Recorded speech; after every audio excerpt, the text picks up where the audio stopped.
Hello! Welcome back to our channel. Say hello! Hello. So today, gagawa na naman tayo ng medyo uso. Parang lagi ko siya nakikita ngayong nag-quarantine tayo, yung black kutsinta. So, first time kong gagawa ng kutsinta. So, hopefully, maging okay siya. So, let's go! Let's make kutsinta!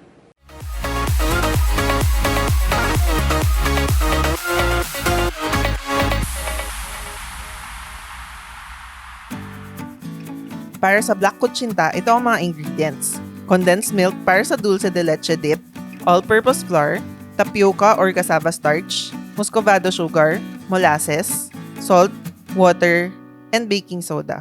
Sa isang bowl, maglagay tayo ng 3/4 cup na all-purpose flour, 1/4 cup tapioca starch, half a cup ng muscovado sugar, 1/4 teaspoon salt, and 1/2 teaspoon baking soda.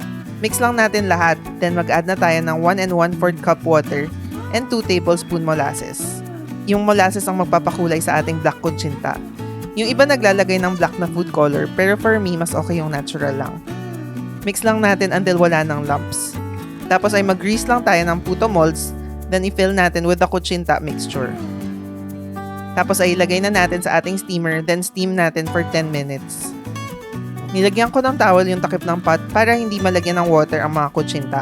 Oo nga pala, mas naging maganda yung texture ng second batch ko ng kutsinta. Kaya sa tingin ko, mas maganda kung hindi muna isa-steam agad ang mixture and i-rest muna for mga 15 minutes before lutuin.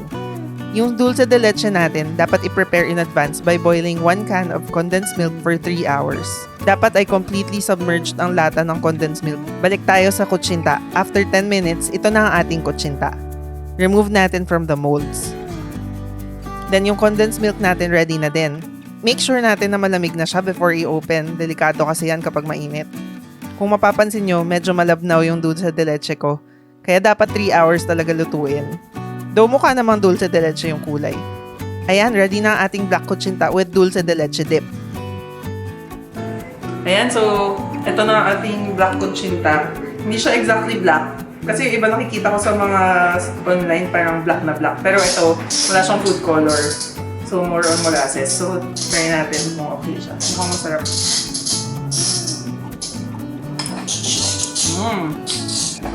Gusto ko siya kasi, dahil sa molasses, yung parang intense yung flavor ng brown sugar tsaka yung molasses together.